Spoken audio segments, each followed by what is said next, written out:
Hello বন্ধুরা, good morning. কেমন আছো সবাই তোমরা? আজ আমি সকাল সকাল এক কাপ চা নিয়ে একটা সুন্দর ব্যালকনিতে বসেছি তোমাদের সাথে একটা সুন্দর অভিজ্ঞতা শেয়ার করব বলে। তোমরা ব্লগটা কন্টিনিউ দেখতে থাকো আর দেখো সামনের ভিউটা। উড়িষ্যাতে এসে আমরা এই কটা দিন ঠিক কোথায় কাটালাম, মানে আমরা প্রথমে এসেছিলাম গোপালপুরে। আর গোপালপুরে থাকার জন্য একটা সুন্দর ঠিকানা আমি তোমাদের দিতে চাই। এটা হচ্ছে কি, তোমরা থাম্বনেলে দেখেই নিয়েছো, এটা হচ্ছে কি পাম রিগেল রিসর্ট। তো দেখো এই রিসর্টের ভিউটা কীরকম, থাকার ব্যবস্থা কীরকম, সবই আমি আজকে তোমাদের সাথে শেয়ার করব। তো আজকে এটা হচ্ছে কি একদম মর্নিংয়ের সময়, দেখতেই পাচ্ছ সবে সবে এখন 7টা 7:30 বাজে। আর সূর্য মাত্র উঠেছে, মানে এখন উঠেছে অনেক আগে, তেজ হয়ে গেছে এখন।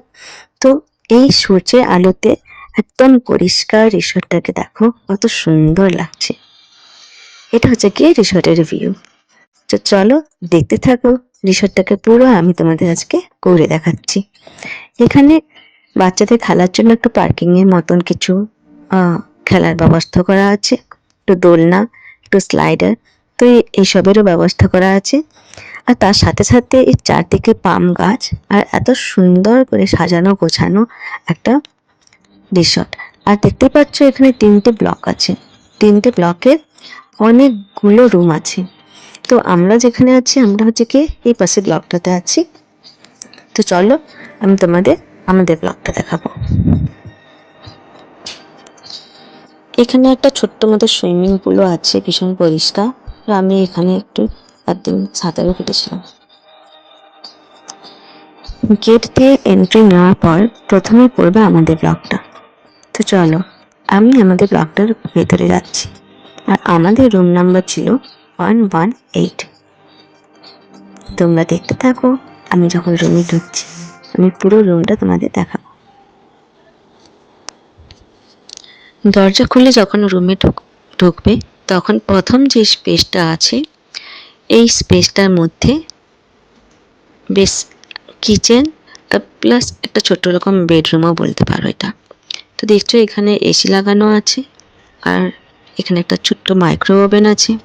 আর দেখো এখানে ওয়ার্ড্রপ আছে, এবং এখানে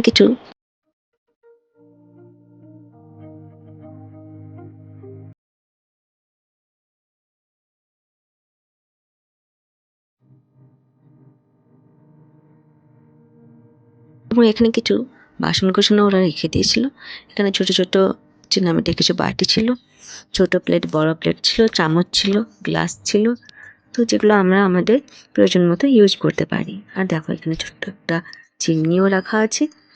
আর রয়েছে এখানে একটা টেবিল, খাবার টেবিল, দুটো চেয়ার, আর তার সামনে একটা রয়েছে সোফা কাম বেড।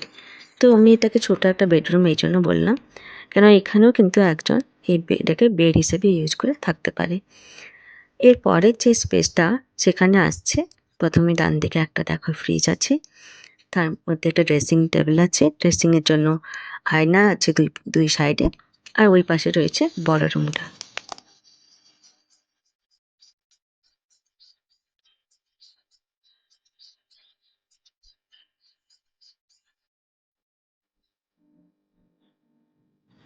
এরপরে এসো আমি তোমাদের দেখাই এর বাথরুমটা কীরকম। এখানে একটাই অ্যাটাচ বাথরুম আছে, যেটা দুই রুমের থেকেও কিন্তু এরা ইউজ করতে পারবে। মোটামুটি 3জন এখানে খুব সুন্দরভাবে থাকতে পারে। তো দেখো বাথরুমটা ভীষণ একটা লাক্সারিয়াস বাথরুম ছিল এখানে। সামনে একটা বেসিন, আর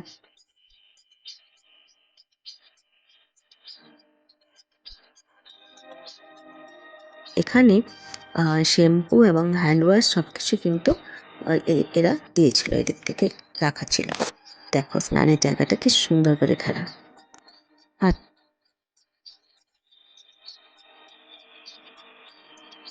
টয়লেট, ইংলিশ টয়লেট, বাকি সব কিছু একদম পরিষ্কার পরিচ্ছন্ন। এরপরে এসো দেখাই যেটা বড় বেডরুম, মানে কিং কুইন যে বেডরুমটা, ওটা তোমাদের দেখাই। দেখতে পাচ্ছ এটা একটা অনেক বড় একটা বেড এবং ভীষণই কমফোর্টেবল ইজি বেড ছিল। তার দুই সাইডে দুটো লাইট এবং সামনের দিকে ব্যালকনির ঠিক আগেটায় একটা বিশাল বড় পর্দা, যেটাকে সরালে দেখতে পাবে এত সুন্দর লাইট আসবে রুমের মধ্যে এবং সেখান থেকে তোমরা পুরো রিসর্টের ভিউটা দেখতে পাবে। তো তোমাদের কেমন লাগলো আমাদের এই রিসর্টটা তোমরা অবশ্যই কমেন্ট করে জানিও। আর তোমরা কেউ যদি কোনো কিছু জানতে চাও এই রিসর্টের সম্পর্কে, তো সেটাও তোমরা কমেন্ট করে জিজ্ঞেস করতে পারো।